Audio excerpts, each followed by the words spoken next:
experience. ඉතින් අද අපේ 3 වෙනි දවස වියට්නාම් වල. අද අපි උදේ නැගිටලා අපිව ගන්න එනවා කිව්වා 7ට වගේ 7ට 7යි කාලට වගේ. අද යන්නේ අපි මුව කේව් වලට. ඉතින් ඒකට යන්න කලින් අපි හොටෙල් එකකින් බ්‍රෙක්ෆාස්ට් අපිට තියෙනවා කිව්වා. ඒකින්ද අපි මේ බ්‍රෙක්ෆාස්ට් දෙන්න තැන තමයි යන්නේ. බලමු උදේට මොනවද කන්න තියෙන්නේ කියලා.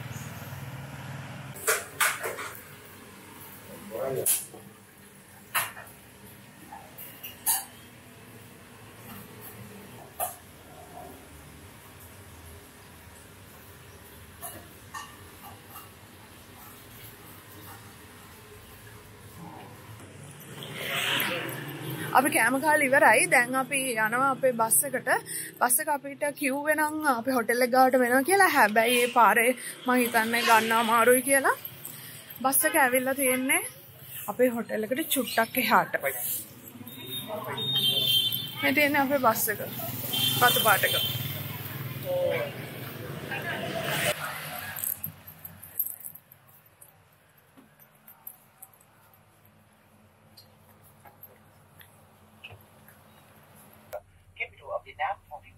From 968 until the year 1009, and then the king moved King Lee moved the capital from Ningbo to the Hanoi city here and built it in the 1010.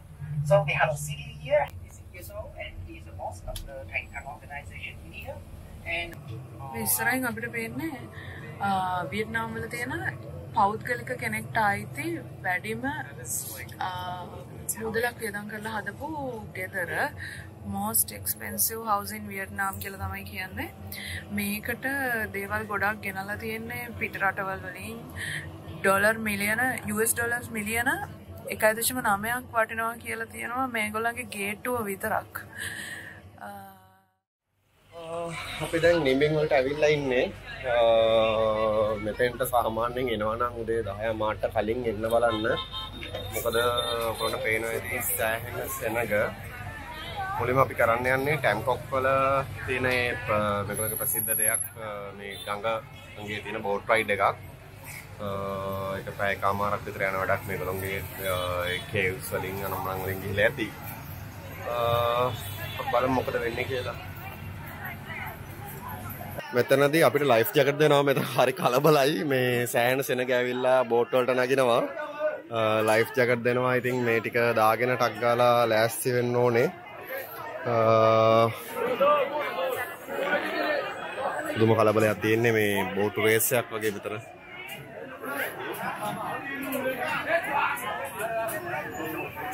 Ôi, đây đoàn này đoàn rào Tây nhá, đoàn của anh bên này, anh đừng chen thì bên đoàn em.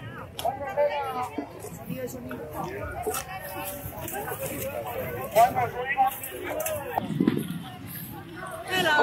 Hi. Sri Lanka.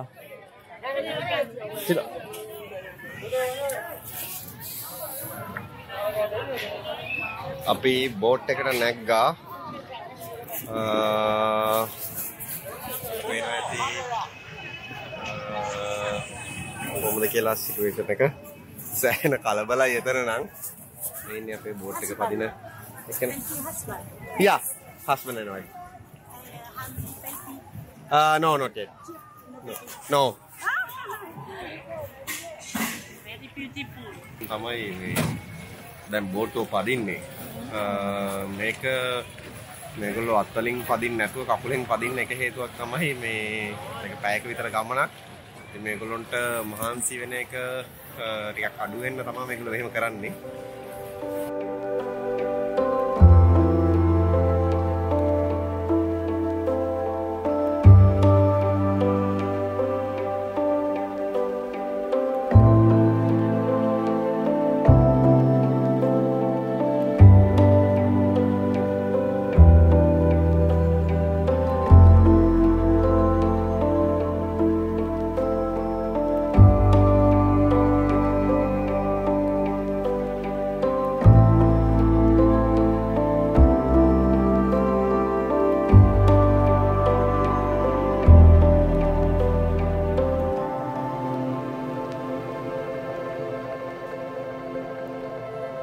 හරිම ලස්සනයි view එක මෙතන මේ බෝට්ටුව යන ගමන් බලනකොට. මේ අයගේ ලොකුම ආදායම් මාර්ග වලින් එකක් තමයි මම කියන්නේ නින්බින් වල ඉන්න අයගේ ගොඩක් ලොකු ආදායම් මාර්ග වලින් එකක් තමයි මේ බෝට් රයිඩ් එක දෙන එක. උගලන්ට පේනවා ඇති ගොඩාක් බෝට්ටු තියෙනවා. මොකද අද මෙහි වියට්නාම් වල නිවාඩු දවසක් ඉඳලා ලෝකල් ටුවරිස්ලා සහ පිටරටින් එන ෆොරින් ටුවරිස්ලා හැමෝම ගොඩක් අය මේ විදියට බෝට් රයිඩ් එක යන්න ඇවිල්ලා තියෙනවා. මේ වෙලාව ගොඩක් බිසි වෙලාවක්. ඉතින් මේ බෝට්ටු 100 ගාණක් තියෙනවා එතන මේ නවත්තලා. ඒ වගේම මේ ගමේ කට්ටිය මම හිතන්නේ මේ ගඟ අවටම දෙපැත්තේ එක එක කඩ අනම්මනම් දාගෙන ව්‍යාපාරත් කරනවා මේ සහ මේ ගංගියේ මේගොල්ලෝ ෆොටෝ ගහලා දෙන එහෙම කට්ටිය ඉන්නවා. ඉස්සරහින් ඉන්නවා.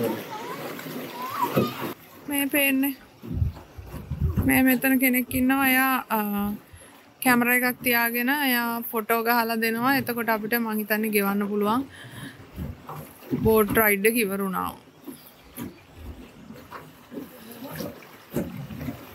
මේ අපි දැකපු විශේෂ දෙයක් තමයි ගොඩාක් තැන්වල හරියට සොහොන් බිම් තියෙනවා. සොහොන් බිම් වලත් මේගොල්ලන්ගේ සොහොන් කොත් හදන විදිය හරි වෙනස්. මෙන්න මේ විදියට තමයි කොත් හදලා තින්නේ. මෙතනත් පේන්නේ ඒ වගේ එකක්. අපි බස් එකේ එද්දිත් බලාගෙන ආවා හුඟක් තැන්වල. අපි එද්දි කහුව කරා මේ නිම්බින් කිට්ටුවේදී 7-8කට වඩා එතනට සොහොන් කියලා මේ ඒක ඇයි කියලා නම් කියන්න දන්නේ නැහැ. හැබැයි මේක ලංකාවේ සාමාන්‍යයෙන් දකින්නට වඩා සෑහෙන වැඩි පොඩි ඉඩක සෑහෙන වැඩි ප්‍රමාණයක් තියෙනවා. ඔව් නිම්බින් කියන පැත්ත මේ මීට අවුරුදු මිලියන ගානකට කලින් කණිකර මුහුදෙන් යට වෙලා තිබ්බ පැත්තක්. මුහුදෙන් යට වෙලා ඊට පස්සේ කාලෙත් එක්කම මේක මේ තියෙන ලයින්ස් මොනම උඩට මතුවලා දැන් තියෙන්නේ මේ මුහුද කාලෙත් එක්කම මේ වෙන වෙලා යද්දී දැසිය සලමන එක මේ ටික උඩට මතුවලා මේ නගරේ ඇවිල්ලා තියෙන්නේ. ඉතින් 2018 වගේ යුනෙස්කෝ එක මේක World Heritage Site එකක් විදිහට මේ ඒක නම් කරනවා. ඒගොල්ලෝ දකින්න ගල් සාමාන්‍ය කළු ගල් විදිහේ මේගොල්ලෝ අඳුරන්නේ ලයිම්ස්ටෝන් කියලා තමයි මේවා මේගොල්ලෝ කියන්නේ. අනිතක නින්බින් තමයි ඉස්සර තිබ්බ කැපිටල් එක කියලා කියන්නේ. ඊට පස්සේ කවුරු හරි රජ කෙනෙක් පසු කාලෙක තමයි හැනෝයි වලට කැපිටල් එක මාරු කරලා තියෙන්නේ. ඉස්සර තිබිලා තියෙන්නේ නින්බින් තමයි කැපිටල් එක විදියට. හැනෝයි වල මේ ගොඩාක් ලොකු පොපියුලේෂන් එකක් තියෙනවා. අතරම වියට්නාම් කියන්නේ ලෝකයේ පොපියුලේෂන් එක අතින් ගත්තොත් 14 වෙනියටම ලොකු රට. හැනෝයි වල විතරක් මිලියන 1.5ක් ඉන්නවා කියලා තමයි අපිට දැනගන්න ලැබුණේ. හැබැයි නින්බින් වලට එද්දී ඒ ගාන ගොඩක් අඩුයි. 20000ක් වගේ තමයි කිව්වා මේ නින්බින් වල පොපියුලේෂන් එක. ඉතින් ඒක නිසා ගොඩක් වෙලාවට මෙහි අර හැනෝයි වල තිබ්බ කලබලකාරී එහෙම ගතිය නැහැ. මේක ගැමි පරිසරයක් එක්ක ලස්සන පරිසරයක් එක්ක තියෙන්නේ. ඉස්සරහ පේනවද දන්නේ මේ වීඩියෝ එකේ මෙන්න මෙතන තියෙනවා මකරෙක් ඉන්නවා වගේ පේනවද දන්නේ. එතනට තමයි අපි හවස යන්නේ. ඒකට පොඩි හයික් එකක් තියෙනවා. මෙන්න මේ කන්ද නැගගෙන යන්න ඕනේ. ඒකට කියන්නේ ලයින් ඩ්‍රැගන් කියලා. ඒක නිකන් මකරෙක් හාන්සි වෙලා ඉන්න වගේ හදපු එකක්. ඒකනේ කන්ද උඩට යනකම් හයික් එකක් තියෙනවා. හවස අපි කෑම කාලා මේ රයිඩ් එකෙන් පස්සේ යනවා කියලා තමයි කිව්වේ. මේ රයිඩ් එක පැය එකමාරක් විතර තියෙනවා. ඉතින් ඊට පස්සේ රයිඩ් එක ඉවර වෙලා පැය එකමාරකින් දවල්ට කාලා ඊට පස්සේ හවස තමයි හයික් එකට යනවා කියලා කිව්වේ.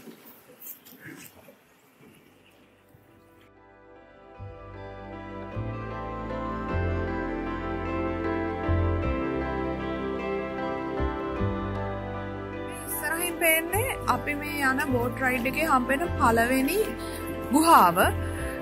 ඒකේ නම ෆස්ට් කේව් කියලා තමයි ඒගොල්ලෝ කියන්නේ. ඒක ඒගොල්ලන්ගේ භාෂාවෙන් හැන්කා කියලා තමයි කියන්නේ. ඉතින් මේක මීටර් 127ක් දිගයි කියලා තියෙනවා. ඒක තමයි කියනවා දිගම කේව් එක තියෙන. අනිත් කේව්ස් දෙක මීට වඩා කොටයි කියලා තමයි කියන්නේ. මේකේ මේ පළල මීටර් 20ක් විතර තියෙනවා. දිග මීටර් 127යි. මේ උඩ බලන්න හරිම ලස්සනයි. පොඩ්ඩක් බයත් හිතෙනවා.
මේ තියෙන්නේ මේගොල්ලෝ කකුල් දෙකෙන් බෝට්ටු පදින හැටි. මේතන බෝට්ටු පදින අය බැලුවම පොඩි ළමයි, වයසක අය, ගෑනු අය, පිරිමි අය ඔක්කොම බෝට්ටු පදිනවා මේ විදියට. මම හිතන්නේ මේක හරි අමාරු වෙන්න ඕනේ. පොඩි කාලේ ඉඳලා හොඳට ප්‍රැක්ටිස් කරලා මම හිතන්නේ මේක කරනවා ඇත්තේ. අට්ටියට අත් දෙක නැතුව කකුල් දෙකෙන් ගඟ දිහා බලන්නෙත් නැතුව පැදගෙන යනවා සමහර.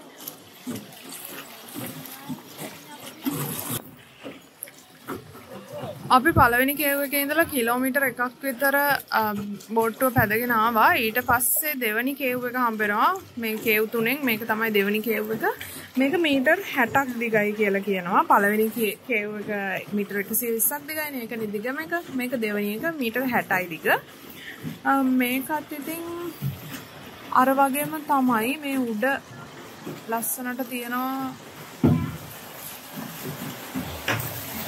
වතුරෙන් මේක අර කාදනය වෙලා හැදුණු ලස්සන ටෙක්ස්චර් එකක්.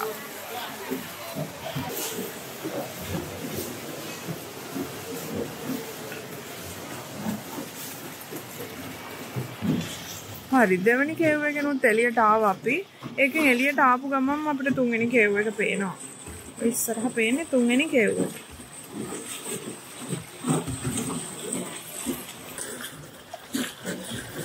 මෙතනත් ගුහාවක් තියෙනවා.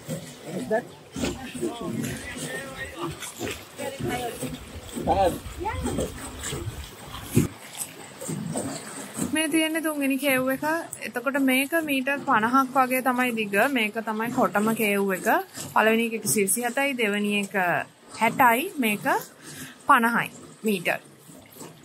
අනිත් එක තමයි මේකේ උඩ සීලින් එක පළවෙනි දෙකටම වඩා කොටයි. පළවෙනි එක නම් ගොඩක් උසයිනේ. දෙවෙනි එක ෂේප් මට ඔළුව පහත් කරන්න නැතුව යන්න පුළුවන්. මම හිතන්නේ මේක නම් එහෙම බෑ වගේ.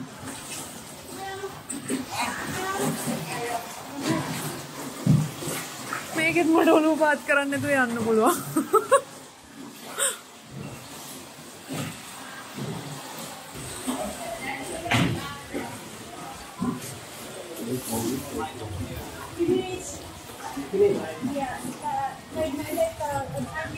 කේව් තුනෙන් එළියට ආවන් පස්සේ අපේ ටුවර් එකේ එක පැත්තකට යන ගමන ඉවරයි. ඊට පස්සේ අපි පොඩ්ඩක් මේකේ බැහැලා මෙතන වටේ පොඩ්ඩක් ඇවිදලා ආයෙත් මේ බෝට්ටුවටම ඇවිල්ලා ආපස්සට යනවා අපි පටන් ගත්ත තැනට. මෙතන ඕගොල්ලන්ට පේනවද දන්නේ ගොඩාක් මේ ස්ට්‍රීට් වෙන්ඩර්ස්ලා නෙවෙයිනේ මේගොල්ලෝ බෝට් වෙන්ඩර්ස්ලා කියන්න පුළුවන්. මෙතන පොඩි මාකට් එකක් ඇත්තටම. හැමදේම ගන්න තියෙනවා පොඩි පොඩි දේවල්, චූටි ස්නැක්ස්, කෙසෙල් තියෙනවා, අන්නසි තියෙනවා, පොඩි පොඩි බයිට්, පොප්කෝර්න් ඒ වගේ જાති තියෙනවා. බෝට්ටුවෙන් ඇවිල්ලා ළඟට වෙළඳාම් කරනවා. Two, 60 for two. For the ring. Sorry? The ring, two. One ring.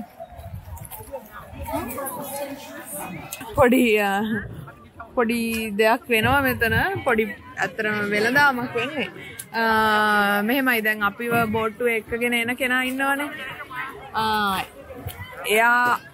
එයාට මහන්සි කියලා මෙතන ඉන්න වෙලෙන්දෝ අපේ ළඟට ඇවිල්ලා කියනවා එයාට මොන හරි අරන් දෙන්න කියලා. එතකොට අපි කිව්වම අපි ගාව සල්ලි නැහැ. එහෙම කියලා එයා කිව්වා එයා ගාව මාරු කරන්න පුළුවන් සල්ලි තියෙනවා. ඔය ගාව ලොකු සල්ලි තියෙනවා නම් එයාට දෙන්න මාරු කරලා දෙන්නම් කියලා. අපි ගාව සල්ලි නැහැ කියලා. කොමාරි මෙතනදී වෙන්නේ අපිට කියනවා අපිව බෝට්ටුව පැදගෙන එන කෙනාට මොනවා හරි අරන් දෙන්න කියලා. ඊට පස්සේ අපෙන් සල්ලි ගන්නවා ඒකට. අපිත් ඉතින් පව් කියලා හිතලා දෙනවනේ.